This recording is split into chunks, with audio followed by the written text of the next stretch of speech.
ओम नमो भगवते वासुदेवाय। आप सभी का हमारे YouTube चैनल पर हार्दिक स्वागत है। आज माघ मास में सुने भगवान विष्णु के परम भक्त धन्ना जी की कहानी। तो प्रेम से बोलें श्री हरि विष्णु भगवान की जय हो। धन्ना जाट का जन्म राजस्थान के टोंक जिले के धुआं कला नाम के गांव में एक सामान्य जाट परिवार में हुआ था। इनके पिता गांव के किसान थे जिनका नाम रामेश्वर जाट था तथा इनकी माता का नाम गंगाबाई गढ़वाल था। धन्ना जाट एक उच्च कोटि के कृष्ण भक्त और कवि हुए। इन्हें धन्ना भगत और धन्ना सेठ के नाम से भी जाना जाता है। धन्ना जी का जन्म एक सामान्य कृषक परिवार में हुआ था। इनके पिता मुख्य रूप से कृषि और गौ पालन किया करते थे।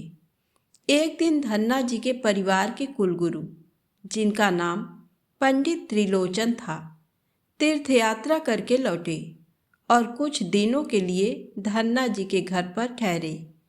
पंडित त्रिलोचन शालिग्राम भगवान की सेवा किया करते थे। वे बड़े भाव से शालिग्राम शिला की सेवा करते, पुष्प अर्पित करते और उन्हें भोग लगाने के बाद ही भोजन ग्रहण किया करते थे। बालक धन्ना पंडित जी को ये सब करते हुए देखता था। उसे भगवान की ये सेवा बहुत पसंद आई। कुछ दिन बाद जब पंडित जी जाने लगे तब बालक धन्ना पंडित जी के शालिग्राम भगवान के लिए जिद करने लगा, मुझे ठाकुर जी चाहिए, मुझे ठाकुर जी चाहिए। परंतु पंडित जी अपने ठाकुर जी छोटे से बालक को कैसे दे सकते थे। धन्ना जी को उनके माता पिता ने बहुत समझाया परंतु धन्ना जी नहीं माने।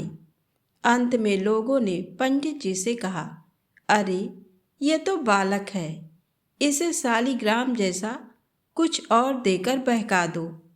अगले दिन पंडित जी नदी में स्नान करने गए। वहां से वे एक गोल मटोल थोड़ा बड़ा सा काले रंग का पत्थर ले आए।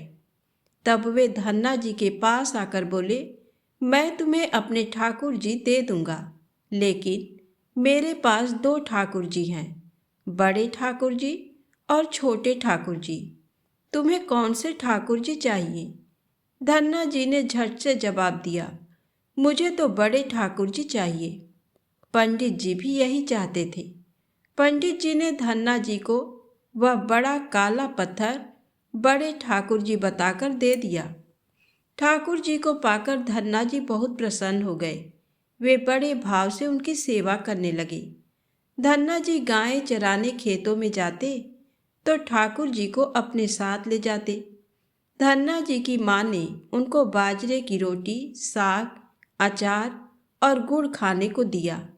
अब धन्ना जी ने भी निश्चय किया कि वे भी पंडित जी की तरह ठाकुर जी को भोग लगाने के बाद ही भोजन ग्रहण करेंगे। धन्ना जी ने खेत में बहुत प्रेम से ठाकुर जी को पुकार कर भोग लगाया, परंतु ठाकुर जी भोग लगाने नहीं आए। धन्ना जी ने निश्चय किया, जब तक ठाकुर जी स्वयं प्रकट होकर भोग नहीं लगाते वे भी भोजन ग्रहण नहीं करेंगे। जब ठाकुर जी ने धन्ना जी की रोटी का भोग नहीं लगाया तो धन्ना जी ने शाम को वह रोटी गाय को खिला दी। 3 दिनों तक ऐसा ही चलता रहा। न ठाकुर जी भोग लगाते और न धन्ना जी भोजन ग्रहण करते। चौथे दिन धन्ना जी की माता फिर से रोटी लेकर आई। अब धन्ना जी खेतों में जोर जोर से रोने लगे और ठाकुर जी से गुहार लगाने लगे। वे बोले, आप तो बड़े ठाकुर जी हैं, आपको तो लोग रोज ही 56 भोग जिमाते होंगे, परंतु मैं बालक 3 दिन से भूखा और परेशान हूँ। आपको मुझ पर दया नहीं आती क्या? मुझ पर दया करके ही थोड़ा सा भोग लगा लो, जिससे मैं भी कुछ खा सकूं। पंडित जी ने कहा है कि आपको खिलाए बिना कुछ नहीं खाना, इसलिए पहले आप खा लो, उसके बाद ही मैं खा सकूंगा। धन्ना जी की भोलेपन से की गई प्रार्थना सुनकर भगवान श्री कृष्ण साक्षात प्रकट हो गए। अपने ठाकुर जी को देखकर धन्ना जी बहुत प्रसन्न हुए। उन्होंने ठाकुर जी को माँ की दी हुई बाजरे की रोटी, साग और गुड़ खाने को दिया। ठाकुर जी बड़े चाव से रोटी खाने लगे। 4 रोटियों में से 2 रोटी ठाकुर जी ने खा ली। जब ठाकुर जी तीसरी रोटी खाने लगे, तब धन्ना जी ने उनका हाथ पकड़ लिया और कहा, सारी रोटियां आप ही खा जाएंगे, मुझे भी तो भूख लगी है। मैंने तो 4 दिनों से कुछ भी नहीं खाया। 2 रोटी आपने खा ली, अब 2 रोटी मेरे लिए छोड़ दो। ये सुनकर ठाकुर जी मुस्कुराने लगे और बची हुई 2 रोटियां धन्ना जी ने खाई। अब तो ये उनका रोज का नियम हो गया। धन्ना जी जब गाय चराने जाते तो खेतों में जाकर ठाकुर जी के साथ ही भोजन करते। एक दिन ठाकुर जी ने धन्ना जी से कहा, तुम रोज मुझे रोटी खिलाते हो, मैं मुफ्त में रोटी नहीं खाना चाहता, इसलिए मैं रोटी के बदले तुम्हारा कोई काम कर दिया करूँगा। धन्ना जी ने कहा, मैं तो बालक हूँ, केवल गायें ही चराता हूँ, मैं आपको क्या काम बता सकता हूँ। ठाकुर जी बोले, मैं तुम्हारी गायें ही चरा दिया करूँगा। उस दिन के बाद से ठाकुर जी धन्ना जी की गायें चराने लगे। एक दिन धन्ना जी ने ठाकुर जी से पूछा, आप मुझे अपने हृदय से क्यों नहीं लगाते हैं? ठाकुर जी ने कहा, मैं तुम्हें प्रत्यक्ष तो हो गया हूँ, लेकिन मैं पूरी तरह से तब मिलता हूँ जब कोई सद्गुरु की शरण ले लेता है। अभी तक तुमने किसी गुरु की शरणागति ग्रहण नहीं की है, इसलिए मैं तुम्हें अपने हृदय से नहीं लगा सकता। धन्ना जी बोले, मैं तो जानता ही नहीं कि गुरु किसे कहते हैं, फिर मैं किसे अपना गुरु बनाऊं? तब ठाकुर जी बोले, काशी में जगत गुरु श्री रामानंदाचार्य हैं, मेरे ही स्वरूप में विराजमान हैं। तुम जाकर उनकी शरणागति ग्रहण करो। ठाकुर जी के कहे अनुसार धन्ना जी ने काशी जाकर श्री रामानंदाचार्य जी की शरणागति ग्रहण कर ली। उस समय धन्ना जी की आयु 15-16 वर्ष के आसपास थी। श्री रामानंदाचार्य जी ने धन्ना जी को अपने शिष्य के रूप में स्वीकार कर लिया और उन्हें आदेश दिया कि अब तुम अपने घर चले जाओ। धन्ना जी बोले, गुरुजी, अब मैं घर नहीं जाना चाहता, आप मुझे घर जाने का आदेश क्यों दे रहे हैं? तब गुरुजी बोले, अगर तुम यहाँ रहकर भजन करोगे तो केवल तुम्हारा ही कल्याण होगा, लेकिन अगर तुम अपने घर जाकर खेती किसानी करते हुए अपने माता पिता की सेवा करते हुए भजन करोगे तो तुम्हारे साथ कई जीवों का उद्धार हो जाएगा। गुरु जी के आदेश पर धन्ना जी घर लौट आए। इसके बाद जैसे ही धन्ना जी घर पहुँचे, ठाकुर जी ने उन्हें अपने हृदय से लगा लिया। इसके बाद धन्ना जी खूब मन लगाकर संत सेवा करने लगे। जब भी उनके गांव में कोई साधु संत आते तो धन्ना जी उन्हें अपने घर ले आते और बड़े प्रेम से उनकी सेवा करते और उन्हें भोजन खिलाते। संतों की सेवा करने के कारण अब उनके घर दूर दूर से साधु संत पधारने लगे। धन्ना जी उन सभी का बड़े प्रेम से सत्कार करते और उन सभी को भोजन कराते। एक दिन धन्ना जी के पिताजी ने उनसे कहा, देखो भाई, हम लोग गृहस्थ लोग हैं, यदि महीने में एक आध बार कोई साधु आ जाए तो हम उनकी सेवा भी कर दें और उन्हें भोजन भी करा दें, लेकिन तुम्हारी इन साधुओं से ऐसी दोस्ती हो गई है कि हर दूसरे दिन कोई न कोई साधु चला आता है और अपने साथ 1-2 को और ले आता है। ये ठीक नहीं है। हम अपनी खेती बाड़ी का काम करें या इन साधुओं की सेवा करें। तुम तो अभी बालक हो, कुछ कमाते नहीं, तुम्हारा पालन पोषण भी हम ही करते हैं और ऊपर से तुम इन साधुओं को बुला लाते हो। इस प्रकार इन निठल्ले साधुओं की सेवा करना ठीक नहीं है। इसलिए एक बात कान खोलकर सुन लो, आज के बाद यदि तुम किसी साधु को घर लेकर आए तो मैं उन्हें घर में नहीं घुसने दूंगा। यदि तुम्हें साधु सेवा करनी है तो पहले कुछ कमाई करो, फिर अपनी कमाई से साधु सेवा करना। पिताजी की बात सुनकर धन्ना जी उदास हो गए और चुपचाप खड़े हो गए। तब पिताजी ने धन्ना जी को डांटते हुए कहा, आज के बाद किसी साधु को घर में लेकर मत आना और जाओ खेतों में गेहूं बोकर आओ। खेत तैयार है, बोरियों में बीज का गेहूं रखा है, इसे बैलगाड़ी में रखकर ले जाओ और खेत में बो दो। धन्ना जी ने बैलगाड़ी में गेहूं की बोरियां रख ली और खेत में बोने चल दिए। धन्ना जी थोड़ी दूर ही चले थे, उन्हें मार्ग में 5-6 साधु संतों की टोली आती दिखाई दी। धन्ना जी ने बैलगाड़ी से उतरकर उन्हें साष्टांग प्रणाम किया। संतों ने धन्ना जी को आशीर्वाद दिया और पूछा, बेटा, इस गांव में धन्ना जी का घर कौन सा है? सुना है वे जगत गुरु श्री रामानंदाचार्य के शिष्य हैं और बहुत छोटी उम्र में ही उन्होंने भगवान का दर्शन प्राप्त कर लिया है। हम भी उनका दर्शन करना चाहते हैं। ये सुनकर धन्ना जी संकोच में पड़ गए और वे हाथ जोड़कर बड़ी विनम्रता से बोले, महाराज, मुझे ही लोग धन्ना भगत कहते हैं।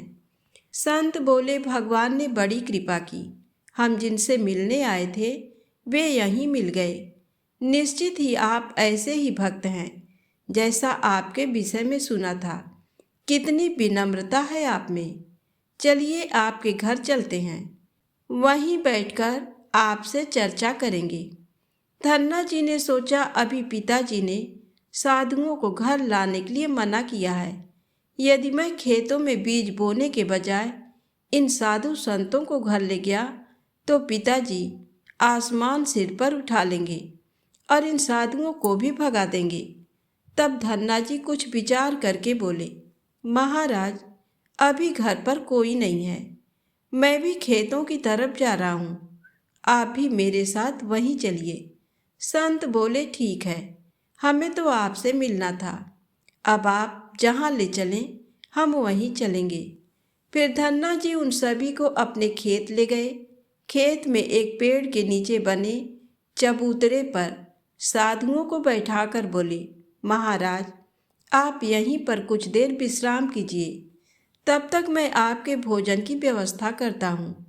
ये कहकर धन्ना जी वहाँ से बैलगाड़ी लेकर चले गए। बैलगाड़ी लेकर धन्ना जी सीधे बनिए की दुकान पर पहुँचे। वहाँ पर उन्होंने बैलगाड़ी में बीज वाला गेहूँ जो खेत में बोने के लिए रखा था उसे बनिए को बेच दिया और उससे दाल बाटी और चूरमा बनाने का सारा सामान खरीद लिया। सामान लेकर धन्ना जी खेत पहुँचे। वहाँ पर उन्होंने संतों के साथ मिलकर बहुत बढ़िया दाल बाटी और चूरमे का प्रसाद बनाया। भगवान को प्रसाद का भोग लगाने के बाद बड़े प्रेम से उन्होंने सभी संतों को भोजन करवाया। इसी बीच भगवत चर्चा भी होती रही। संतों को भोजन करवाने के बाद बड़े प्रेम से उन्हें विदा भी कर दिया। संतों के जाने के बाद धन्ना जी सोचने लगे कि बीज वाले गेहूं को तो बेचकर संतों को भोजन करा दिया, अब खेत में क्या बोया जाए। अगर पिताजी से फिर बीज मांगने गया तो पिताजी बहुत नाराज होंगे। ये सोचकर धन्ना जी ने बोरियों में रेत भर ली और आसपास के लोगों को दिखाने के लिए उस रेत को ही खेतों में बोने लगे। धन्ना जी ने राम राम का नाम लेते हुए शाम तक बोरियों की सारी रेत खेत में छिड़क दी। आसपास के खेत वाले देख रहे थे कि धन्ना जी खेतों में गेहूं बो रहे हैं, परंतु वे तो खेतों में रेत बो रहे थे। खेत बोने के बाद धन्ना जी बड़े प्रसन्न मन से घर की ओर चल दिए।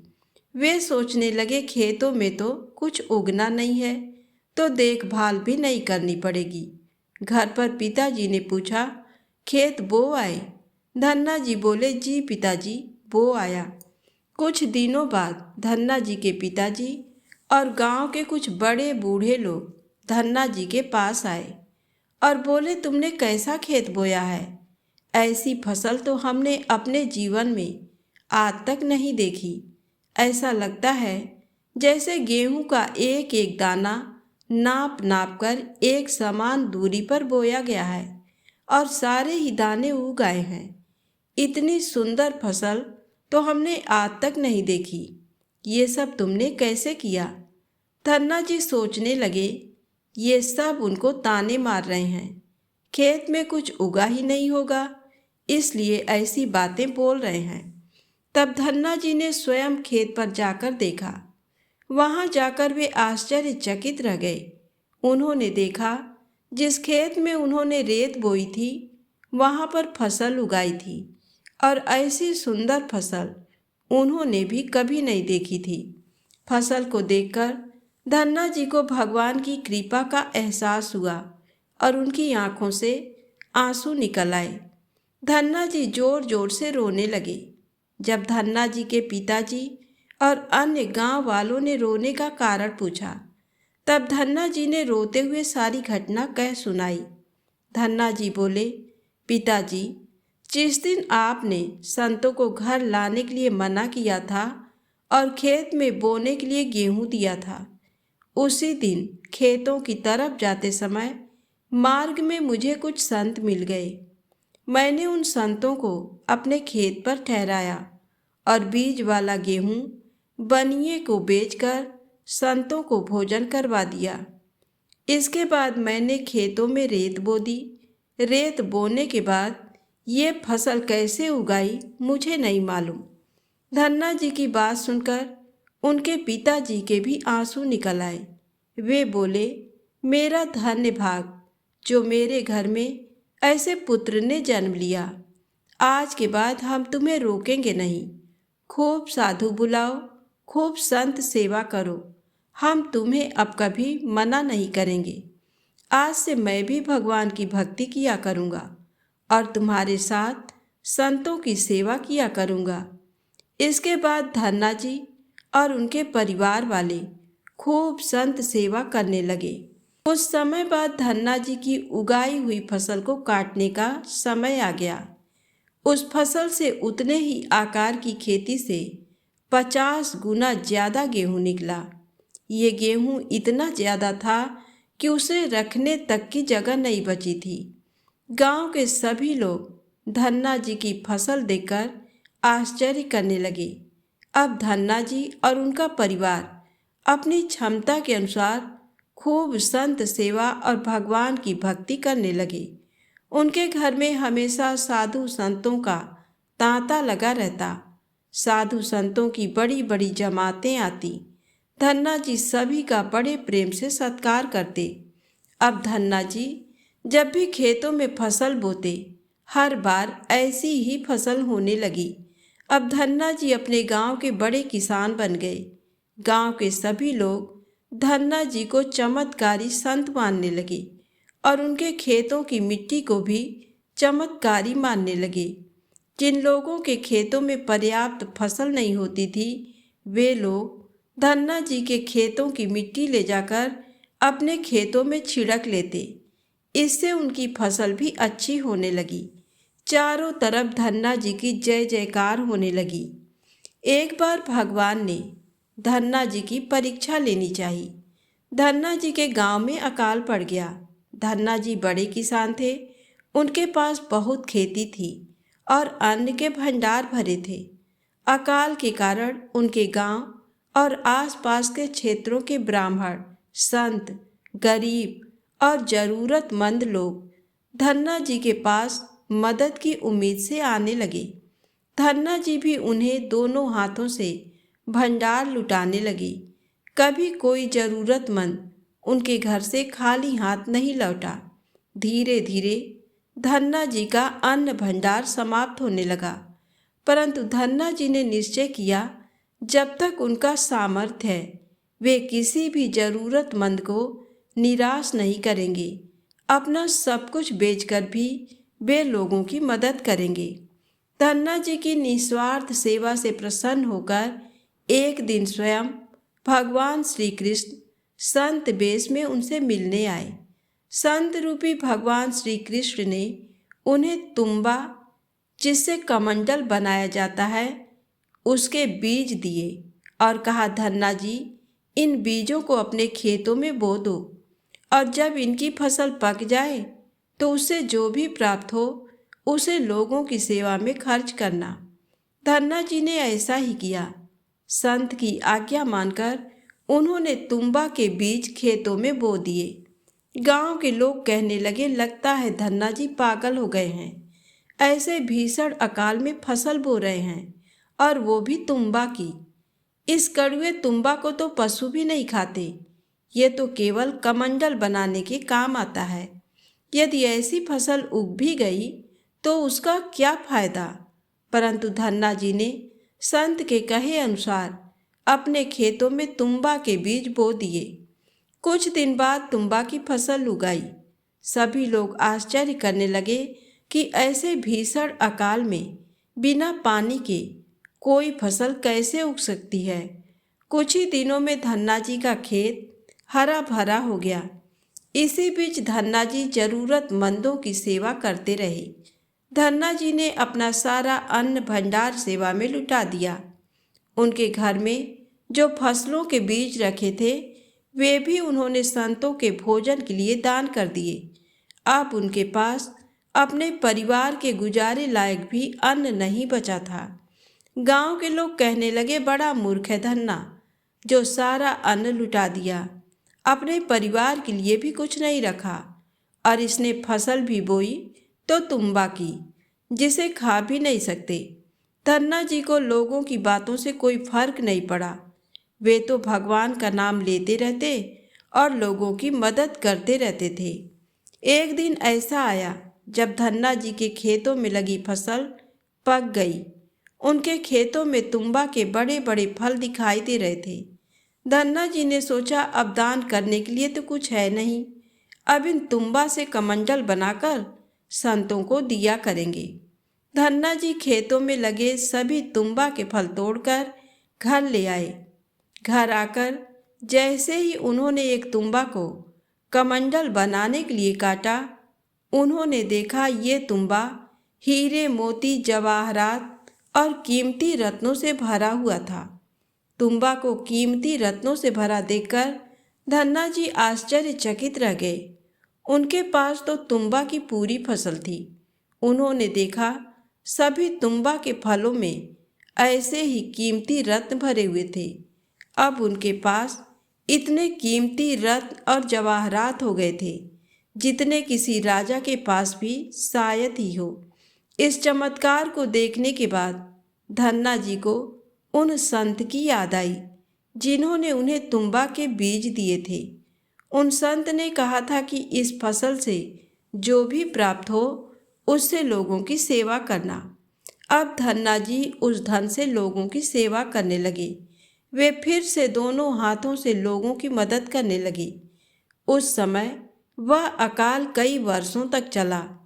उस समय धन्ना जी ने अपने घर में और आसपास के सभी गांव में लोगों को भोजन करवाने के लिए भंडारे शुरू करवा दिए। आसपास के सैकड़ों गांवों के लाखों लोग वर्षों तक धन्ना जी के भंडारे में तीनों समय भरपेट भोजन किया करते थे। धन्ना जी ने अपने जीवन काल में उस धन से कई मंदिर, बावड़ियाँ, तालाब और धर्मशालाएं बनवाई और हर तरह से साधु संतों और लोगों की मदद की। इस तरह लोग धन्ना जी को धन्ना सेठ कहकर बुलाने लगे। धन्ना जी जैसा धनी आज तक कोई नहीं हुआ। वे धन और मन दोनों के धनी थे। आज भी उनके ही नाम से अत्यंत धनी लोगों को धन्ना सेठ के नाम से बुलाया जाता है। तो प्रेम से बोले, श्री कृष्ण भगवान की जय हो। यदि आपको कहानी अच्छी लगी हो तो कृपया लाइक अवश्य करें, चैनल को सब्सक्राइब करें। जय माता दी, जय भोलेनाथ।